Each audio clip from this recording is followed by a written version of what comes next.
Hi, I'm Sam from Top Line Pro. This is Titan Talks. This week we're talking to John Baker from RadPad in San Diego. John, thanks for coming on the podcast. How you doing? Yeah, good. Real good, Sam. Super excited to be here. For starters, can you just tell me and our listeners about RadPad and what you do? Yeah, absolutely. RadPad is a home services company. We focus on exterior and some interior maintenance items for residential properties. And mainly our services mainly consist of window cleaning, gutter cleaning, solar panel cleaning. We also do, which is very popular out here, turf cleaning and turf maintenance. And we incorporate other services that are more one-off, such as surface cleaning, house washing, soft washing, and also exterior lighting, which is going to be launched this year, which is trending and a very lucrative service for us. So we're excited about that. Is that like patio lights, like solar lights for people's walkways, stuff like that? Or is it more like seasonal displays or everything? It can be a little bit of everything, honestly. It's for me, it's one of the more fun services that we provide. I get to do a bit of design. And the one thing I really like with lighting is it's unbelievable. It's an unbelievable difference from the beginning when you don't have the lighting to the end. It just looks incredible. For the most part, the homeowners have always been just very surprised and super satisfied.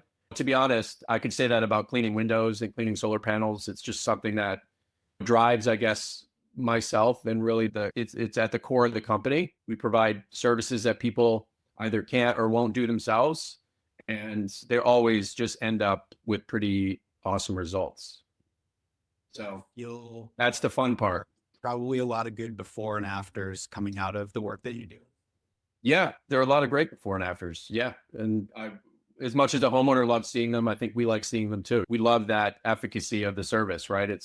You see the labor of what you do at the end with the end result. So I like that. Yeah, it's marketing, but it's also you and sure. your team get to be satisfied in your own work and look back on projects that you've nailed in the past, which is probably pretty satisfying.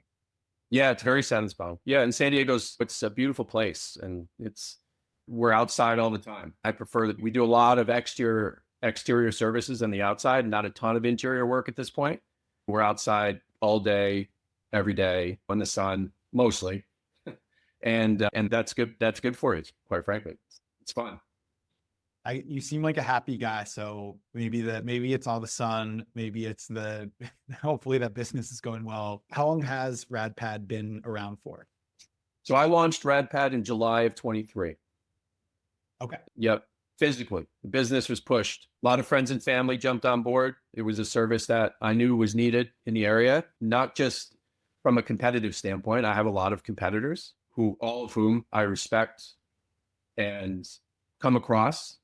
But we launched in July of 23, and it was after probably a solid 2 years of really planning and making sure that the timing was right and that there were things that I could set up to guarantee a certain amount of success out the door. And that was really important. Leveraging a network and making sure that I had some semblance of a website and presence, and that I was actually asking people. I went out and asked people, of all of X number of services, what are things that you find that make you the most anxious, that you don't get to, that you consistently overlook? So I did quite a bit of build up. At the time, I was actually teaching phys ed at a school here, which is not my background. So I was lucky enough to be able to have that as something that kept my day-to-day going while I was planning the launch of RadPad.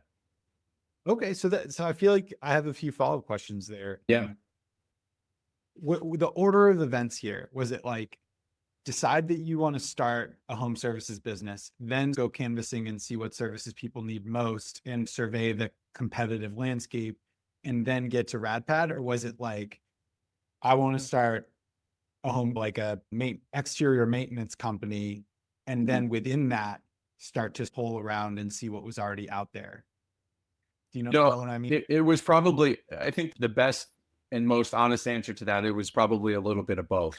I knew that I wanted to start a company because first and foremost, personally, I didn't want to go back into corporate America, which is where I came from. My background was not actually anything blue collar, to be honest with you. My background was the furthest thing away from it. And I got into this with about 8 years ago. I had a client, I had a small consulting company, and I had a client that was basically, they were a membership club in the travel industry. And I started consulting for them and working for them, maintaining income properties for their customers, and just found that I really liked it. And within that business, that first one, I made some mistakes and some things that I knew that I didn't want to repeat. So I had to look at it from both of those perspectives that you just asked, those questions that you just asked. I knew I wanted to do it, but I wanted to be a little bit more calculated with it because there is a bunch of competition here.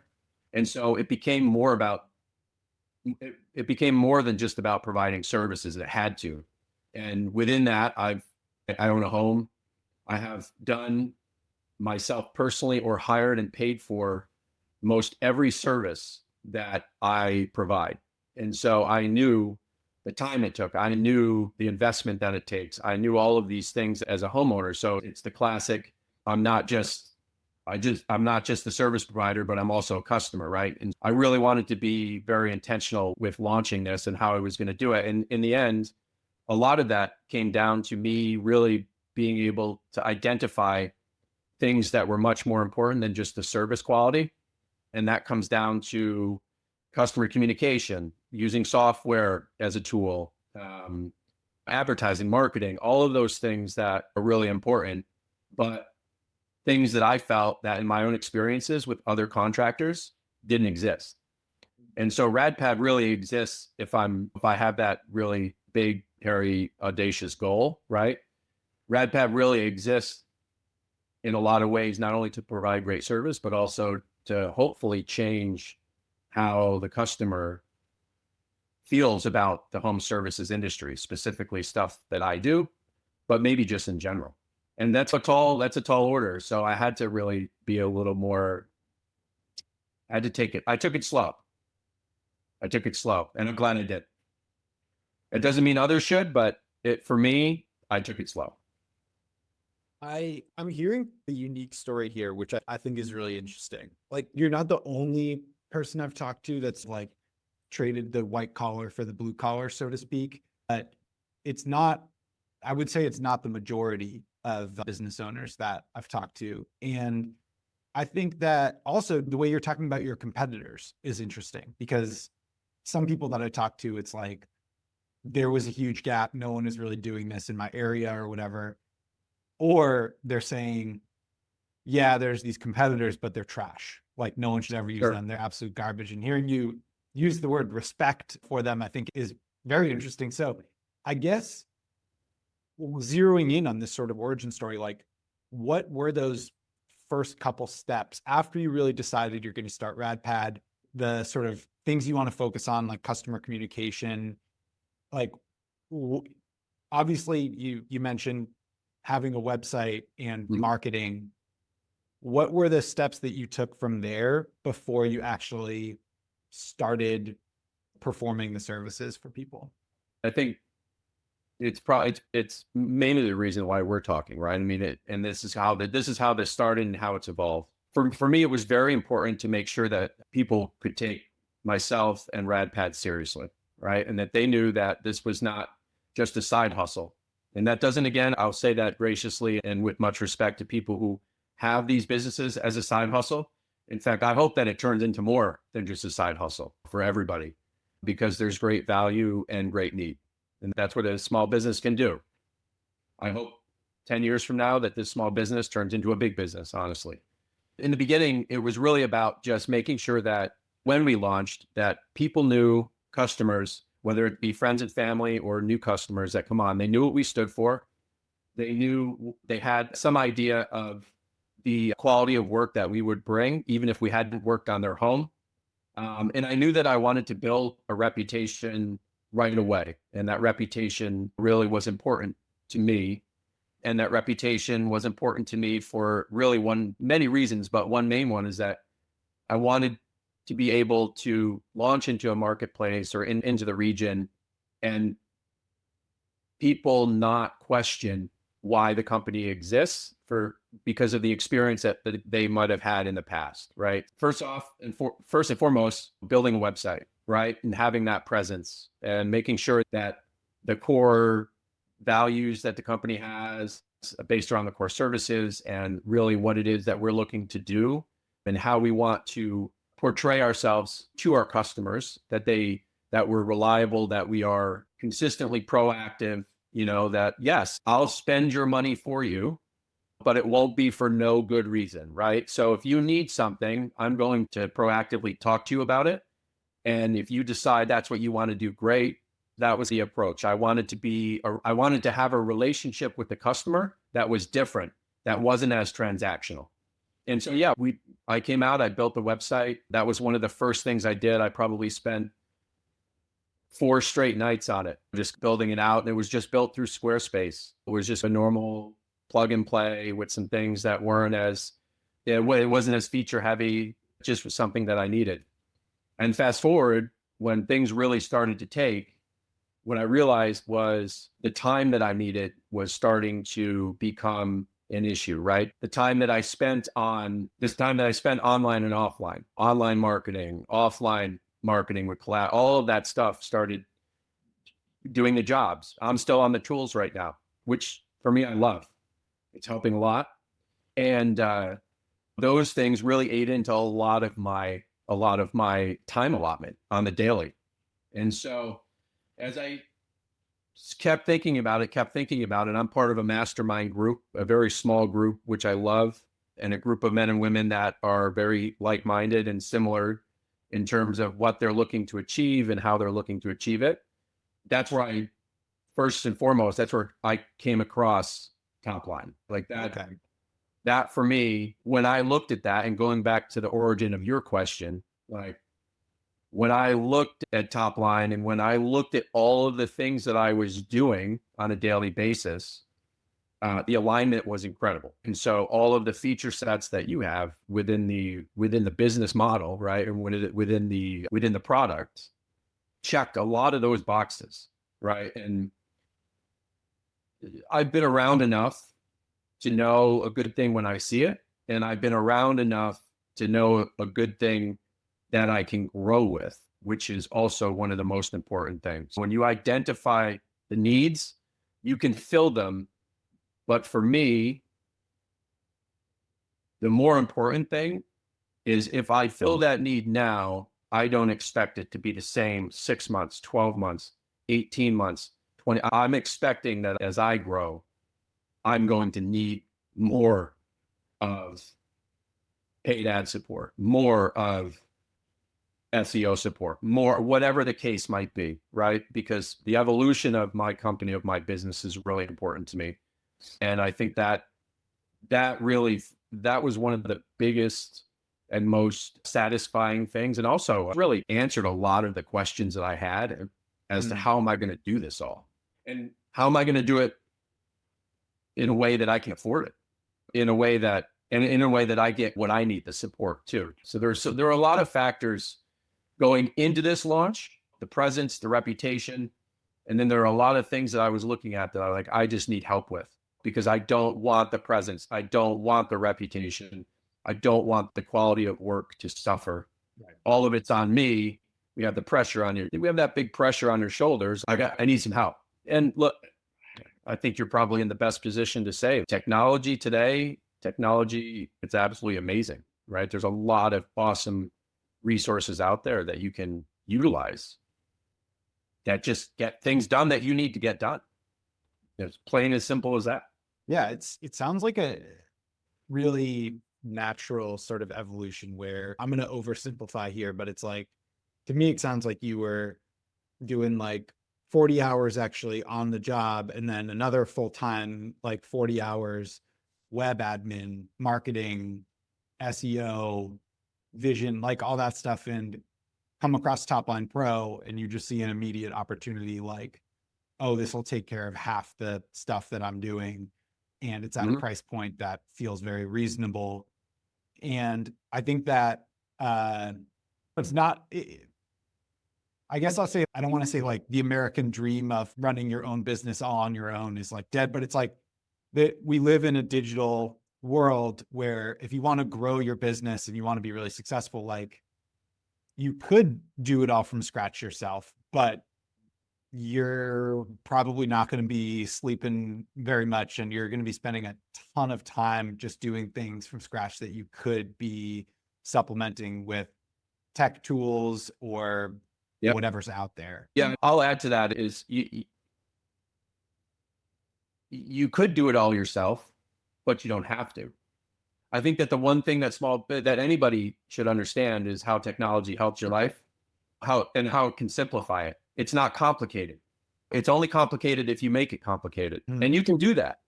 But if you find the right people, if you find the conversation that I initially had with Top Line included somebody who was clearly probably on your acquisitions team, right? And on your sales team, and the CEO, which I thought was unbelievable.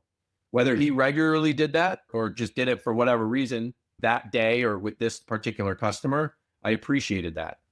And so that was a big thing for me, not to mention looking at the history of the company and understanding who outside has invested, how long you've been in business, all of the things that are really important, because I don't care if you're investing 200, 2,000, 20,000, it's all money, right? So it's all an investment, it's time and it's real. So the biggest thing is you can do it all, but you don't have to. You can work harder, but you don't have to work harder. And I just found myself looking at it and backing off it. I complicated things early on in my career and didn't want to repeat the same mistakes. So I just took a step back and looked at it really to simplify it, to break it down and distill it down and say, these check all these boxes. I don't know anything or nearly enough that I should know, but these people do. Yeah. I'm going to take advantage of that. And it's a B2B scenario, right? You provide the service that I need, and that service is going to help me do my job better. Plain and simple. But yeah, I mean, first of all, I'll speak to the fact that our CEO Nick was on the call with you. That's awesome. He definitely doesn't join every call, but he definitely likes to get into the weeds and help out. Yeah. And I think it sounds like this was the case in it. He's a very genuine guy. He really is passionate about helping people in the home services industry. And I think that when he does hop on the call, people really see who they're working with and the company that they're signing on with. And I'm glad that it had that effect on you as well, because it shows a great fit.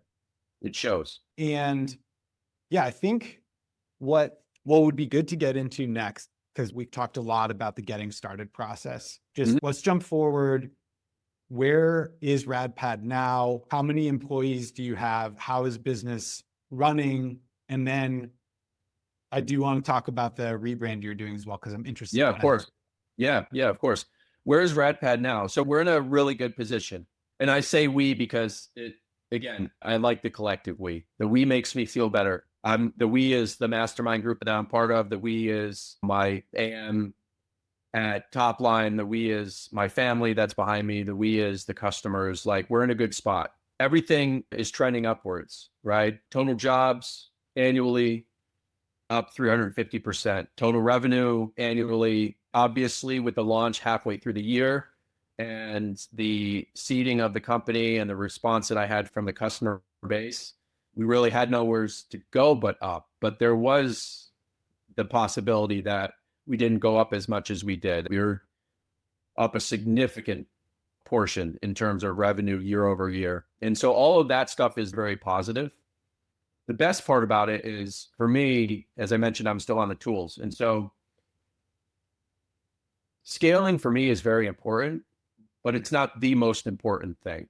I've taken a lot of opportunity to familiarize myself, not just with how to clean windows, but like the different types of windows. And not just the different types of windows, but how long it takes.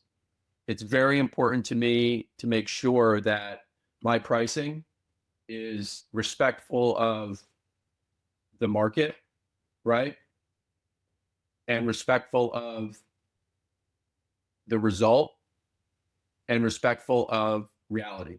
Okay. A lot of my purpose for doing what I have been doing, getting on the ladder, having the tools in hand, has been not so experimental to see if I would like it, but it's given me the opportunity to prove the concept and also process and also really refine the processes. And that lends to scale. So now I know to a certain degree, I know when I hire somebody, what I should be paying, not what I can, but what I should be paying them, especially if I want commitment, long-term growth.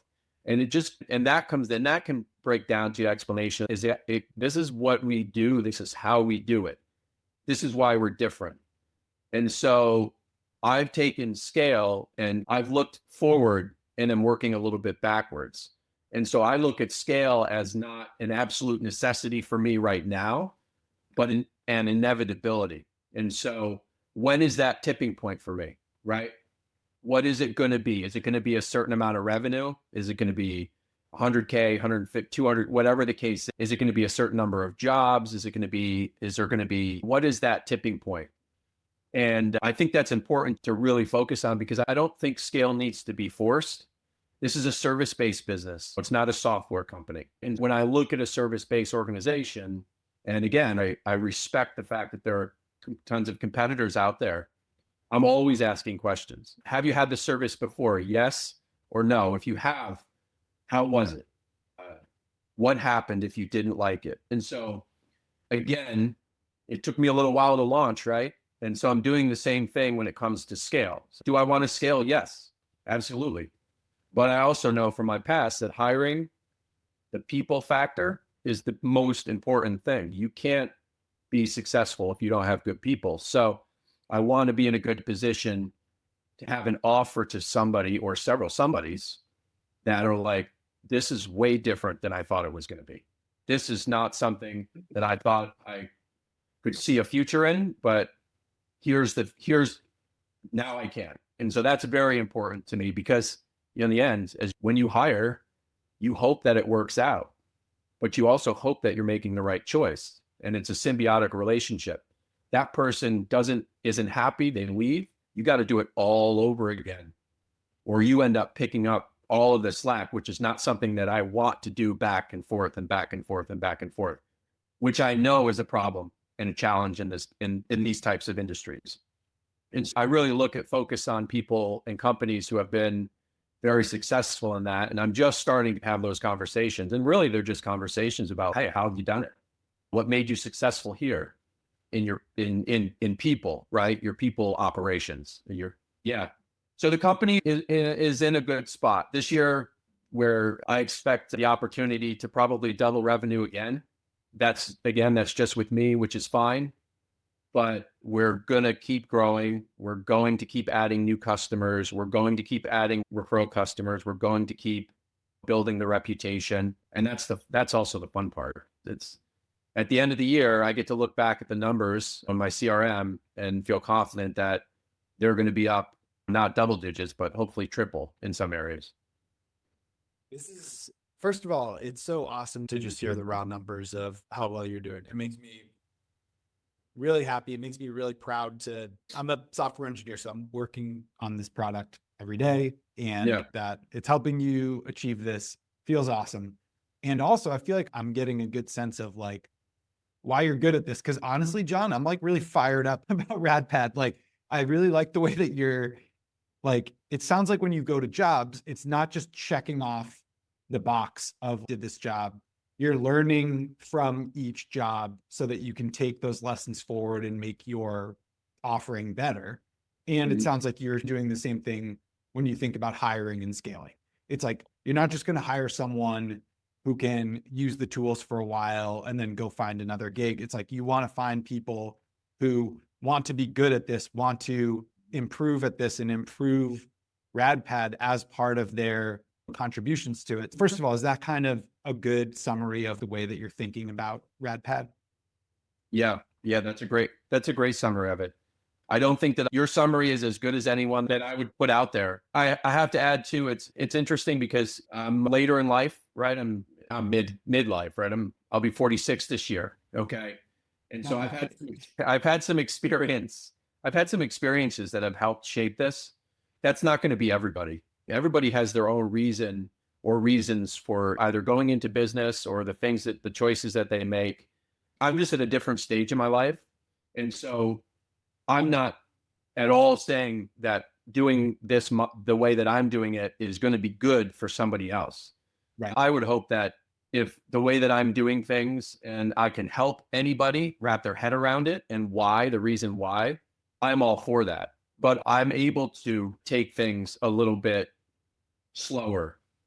I'm able to do things a little bit more intentional. I'm able to back off scaling in a way because I may not need to scale immediately or want to scale immediately, right? Those are all the things that we think about, whether it's a small business or a big business. They're all the things that we think about. A lot of it has to do with timing. A lot of it has to do with the reasons, but also a lot of it has to do with the financial aspect. Do you need it as a small business owner? Are you setting your family up, right? Is this for your family or is this for whatever the case might be? Or are you just ready? Are you just there financially to be able to take some capital into growth and do those things that you now are ready to do? Now that's more on my side. And I've chosen to spend money on other things first, Right. rather than going right in and scaling, because I'm, again, and it's helping the website top line, my CRM, all of that stuff gives me the information that I need to be able to make those choices right now. And that will only get stronger as we go. So is one of those things that you're investing in this sort of rebrand that you've been talking about? Yeah, exactly. Yeah. And the way that I've been explaining my thought process really is I've chosen, instead of thinking of this as the freshman year of the company, I'm looking at it as the senior year of the company. I said to myself, or I'm looking at this from, okay, between more maturity, between 5 and 10 years, which is a lot of time, but it's not, right? Between 5 and 10 years out, what do I want this company to look like? What do I want this company to be? What do I envision the company and its place in the market? And quite frankly, not just San Diego. And so what I've done is I work backwards, and corporate background, sales and marketing. So I look at, okay, how are we going to be taken seriously? What are the things that I want the customer to understand about us immediately? And that's the brand, right? There's no doubt that brand, images, marks, and has a huge factor in how the average consumer really identifies or can identify and even potentially buy product or service. And that legitimization, for me, that's one of the biggest gaps in the marketplace. And so I've spent a decent amount of money, of company money, including my own investment back into it, pursuing that, hiring a professional firm, really being intentional about, really being, that's not me. Me is what on the website right now. That's me. Okay. Those are my Nice marks. looking site. Okay. It is a great looking, it's your site, but it's also my marks, or it's our site, but it's my marks. And I just knew that we had to come up with something. I had to come up with something that was really going to show the marketplace that we're serious, that we're good or great, and that we're here to stay. And that's the difference between where I think about my business and what some may think of it as a side hustle. There's nothing wrong with either, thinking either way. I just knew at year 10 or even year 5, whatever the case may be, I wanted to be this. And so I started working backwards. I hope to have all of it launched out or rebranded, I should say, within the next 15 to 30 days. Okay. Liam is my account manager at the company. He's going to help me totally revamp the website, which is needed, the collateral, everything right down to I suppose what you would call the tagline is very much geared towards flipping the home services kind of mentality on its head and pushing out, like, this is the new wave of, that's my big dream goal, is this is the new way that these home services companies should be setting the standard. I love that. I love the energy behind this. I'm really excited to see all of the new branding on the site and how things develop over the next month or so. And I'll be keeping up with you and with Liam for sure. Yeah. I do, as we start to wrap up here, I'm really wondering your journey from corporate America to doing this for a living, like looking back now, not just, I don't just want to ask, hey, are you happy? Would you ever go back? But it's, there's so many forces and fears keeping people in corporate jobs that they may or may not like, because you have the safety net, you have the insurance, you're not personally responsible for everything. That's a really scary thing too. I think a lot of people, including myself, I want to know, just looking back on all that, like taking that leap into being in business for yourself and doing this, how does it feel? Do you feel like you did it right? Would you encourage other people to do the same thing if it's right for them? Like, just, can you retro on that for me a Yeah. little bit? Yeah. I'll start first by saying I don't think it's not any less scary being on your own than it is being afraid to go on your own or being stuck in the corporate wheel. There's a lot of there. I don't want to misrepresent any particular reason as in terms of why I got out or why I wanted to get out. There are a lot of really good things really awesome experiences, lessons, opportunities, all of the above that I gained from working in the corporate sectors, right? I always had worked in private. I never worked in any public sectors. That was my teaching experience. And so I start by saying you're taking a leap of faith, right? Or you're denying a leap of faith either way. But for me, the biggest lesson that I learned or that came of it was that if you prepare, if you can start thinking about it, it makes it more fun. But if you can get ahead of it, that's one piece of advice that I would really give to anybody. It's something that I didn't always listen to, but it's something that my mother had always talked about. It's you don't need to give something up before something else comes along that might fulfill that void or need or whatever the case is. And that goes for a career too.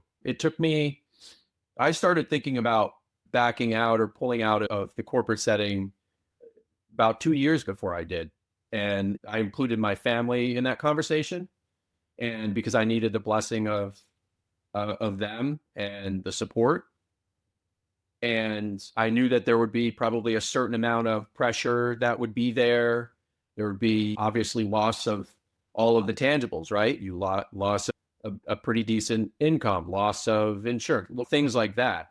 Again, I'm lucky enough to have a situation where it was easier for me, but it's not always going to be easy, which even if it is, I would recommend thinking about it, thinking it through, creating a plan. It's the one way that I think you could pretty much guarantee that when you make the decision, you've thought about things. You really thought about it, because being a small business owner, you're responsible for it all. And one thing I've learned the second time around is that if there's you have to be thinking about what's next. You can't be it's not being stagnant, but you really have to start thinking ahead and thinking critically. If you're not making any money in the month of May, there's a way you can make money. You just have to think about, you have to take action. So there are different pressures that creep up. So I would prepare. That's my biggest piece of advice, is go into it. And if you have a 24-month timeline and that's reasonable, then prepare for it. That's what I did. Really good advice, and it makes the whole thing feel less scary and more achievable. If you really treat it like it's not just taking a leap, it's planning ahead, researching, thinking about what your numbers are going to be, how you're going to execute it, talking to your family. I think that these are all important steps that it sounds like you were really like in a place in your life and in a headspace that really allowed you to start this business in the right mindset. And it's really seems like it's paying off, which is awesome.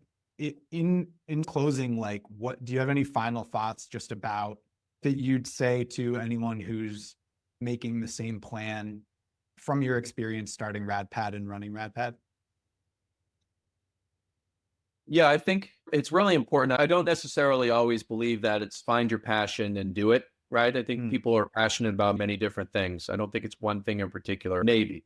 Okay. But I think it's giving yourself a reasonable expectation of enjoying what it is that you're doing and being part of that and not just doing it for the financial gain. One thing that's really helped me with RadPad again is being out in the field. I don't ever see that changing. I don't ever see that changing. Another thing was realizing that I'm really good at residential maintenance. And I think that carries over to commercial, right? I have no doubt in my mind that there will be a commercial division at some point. But I think just making sure and understanding what it is that you enjoy. And if it's the building of a business, then it's a building of a business. If it happens to be in this home services industry, or whether it's HVAC or another specialty trade, then it's just that you enjoy doing that trade and that you can see building a business off of it.